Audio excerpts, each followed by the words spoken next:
Spoilers ahead. Watch out, and take care. The movie begins in 1937. Japan invades China, beginning the Second Sino-Japanese War. There is considerable fog in the air in Nanking, China, owing to constant bombing. Japanese forces killed many civilians, showing no mercy. Even pupils who tried to hide beneath the heavy bags were tracked down and executed by the Japanese. And there he is, a Westerner named John Miller, a mortician. He too rushes away from the soldiers, and into a pile of dust, attempting to enter a ruined factory. A Japanese soldier comes across him, and jabs his gun's knife into the dust where John is. He continues to look for him as he sees no blood, but John stands up and runs. The soldier stops him and asks him to turn back. But the soldier has no idea that the wall behind him is crumbling, and John waits for it before hiding in a small tunnel, where he encounters two little girls. When John introduces himself in English, he becomes frustrated, because they are unable to understand him.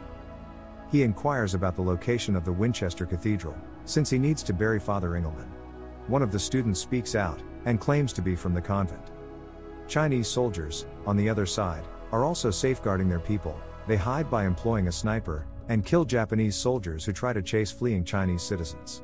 When the civilians successfully pass by, the Chinese soldiers are left to battle alongside the Japanese, killing each other. When a Japanese tank is destroyed, it kills all the Chinese soldiers, and the Chinese army loses the war. Major Lee saves his fellow soldier, Pu Sheng, who has been shot. They take refuge in a structure near the church. At church, John is holding the two girls' hands as they try to enter, because he knows no one can touch them. They are church children. When they walk in, a young boy who also happens to be the caretaker, starts telling John about Father Engelmann's death on the church grounds, where there's a large pit with the priest's body spread around. George Chen, the small child, also says that they are the only ones left, as their cook, Gu, ran and saved himself. Because it was the only reason John went there, he feels dissatisfied. George urges him to stay, but he refuses, due to lack of funds. So he examines all sides of the cathedral for the possibility of hidden money, but he comes up empty-handed. He relaxes in the priest's bedroom, and treats himself like a boss. When John and George watch the students crying and praying at the altar, they begin to quarrel and blame each other. They put an end to the continued conflict between the two girls. A swarm of affluent young women gathers outside the cathedral, and forces their way in, because they have a contract with Gu. They are the Chin Wai River prostitutes. George refuses to let them in, explaining Gu is no longer present, but the ladies throw their baggage inside, and climb the wall to get entry. George tries unsuccessfully to stop them. The students and John peer out the window and see the women. John takes a seat at the top window, and flirts with the ladies. The women hide in the cellar at night, loud and gambling. Above, John hands the girls a pile of flour, and tells them that they will have bread when it is almost done baking. The women below knock as they want to go out. They've all gathered in the kitchen. Because George is enraged that the women are drinking the concealed wine, John discovers it as well. John flirts with Yumo, the group leader, since they can communicate in English. Yumo goes upstairs to John's room before the night is up, and John believes they will have fun. He gathers a small sum of money, and hands it to her. But she asks him to assist them in getting out of Nanking, and she means it. John thinks she's joking, so she goes. Major Lee pushes his way into the church, and is led to the cellar by George. Because he is dying, he places Pu Sheng on the bed. He explains that he wants to keep him warm before he dies, because he is the youngest among them, and he is unhappy for him. Major Lee enters a chamber where students are praying. He goes outdoors after leaving the student's sneaker he had spotted earlier in the day. Yumo rushes up to Major Lee, and requests his assistance. They are conversing at the altar when the wind suddenly drops, revealing John at the top. When John collapses, he says to Yumo that she might not want to have fun with him because there is a military discount for the soldier, but not for him. Major Lee and John are at odds. The next day, students deny the women access to the restroom. They fight because one of the students is standing at the door. When one of the women becomes enraged, she pulls the student's hair and begins to fight. A student is shot in the neck. They discover the Japanese presence and raid the chapel.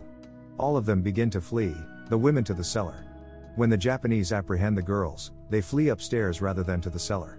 John tries to hide, but instead chooses to dress up as a priest, and walk outside to yell at the Japanese to stop. The soldiers who are beating and assaulting the girls stop, but one of their leaders removes his katana from his belt, and chops the Red Cross sign that John is holding. They resume their abuse. When Major Lee, who is outside, notices what is going on inside, he starts shooting them one by one. When the Japanese notice it, they rush out to hunt the shooter, but not before Major Lee plants all of the bombs he has left. When the Japanese notice him, he shoots the bombs one by one, killing the majority of the soldiers. The Japanese find him and fire at him, causing him to fall off the building. He had attached himself to a rope with bombs at the end. When he fell, the bombs blow off and kill everyone. Hours later, high-ranking Japanese soldiers visit the chapel, and Colonel Hasegawa speaks with John. He apologizes and explains what has occurred. He provides them with a bag of potatoes, and assures them that they are secure. To prevent this from happening again, the Japanese will defend the church. The colonel finds a piano, and plays a Japanese traditional song called My Home before they leave. John George and the other students bury the two females who had died at the hand of the Japanese. They go inside, and the ladies apologize to the girls. They feel bad because they were the ones in the cellar, instead of the kids, and a young girl died as a result of the struggle earlier in the restroom. When George and John are in the bedroom, George wants John to stay, but he refuses. Before George leaves the room, they argue. However, Pu Sheng awakens, but pale and unable to speak. Do is his pipa, and she is the one who looks after him. A Chinese guy dressed as a Japanese interpreter enters the chapel, and approaches Shu, the de facto leader of the schoolgirls. This is Mr. Meng, her father. The girls are observing them as they converse at the altar. He is pressing her to leave Nanking, in order to save themselves, but she refuses. When Shu goes upstairs, her classmates accuse her of being a traitor. When John discovers that Mr. Meng is present, they discuss how he must ensure the safety of his daughter. John asks Mr. Meng to assist them in getting some tools to repair the truck and going outside. Yumo and John converse once more. She shares her experience, describing how she spent 6 years in a convent, before her stepfather assaulted her when she was 13. And so her career as a prostitute began, serving men. She also claims to have had a crush on a person, but not on John, who has a beard. So following their talk, John shaves his beard to impress her. When Pu Sheng starts talking nonsense, all the women come around him, and mourn for him, knowing he is dying. When John buries his body, Yumo feels they are incomplete, until they discover Do and Lan leave. Do will go grab some strings for her pipa, so she can play something nice for Pu Sheng. Lan will return to their house and get her earrings. Yumo and the other ladies implore John to go out and locate them. So he does his best and goes outside with George, informing the guards that they will be fed. When they are wandering through the city, John comes across his friend Terry, who is fleeing the city. Terry invites him to accompany him, but John is unable to leave, because of the women he left in the church. Do and Lan get what they require. However, as they prepare to return, the Japanese discover them, and begin to mistreat them. They fight back, resulting in their deaths. When John returns to the church, he finds their bodies on the floor, and gives the string and earrings to the women. When Mr. Meng enters his room and hands him the tools he requested, John is frustrated. Mr. Meng also trusts him with the protection of his daughter, Shu. John thanks and departs.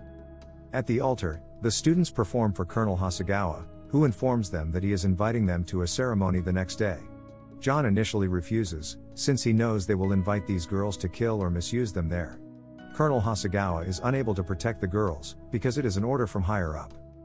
Before the Japanese leave, they count the 13 girls who are not meant to go, including Mosquito, one of the prostitutes.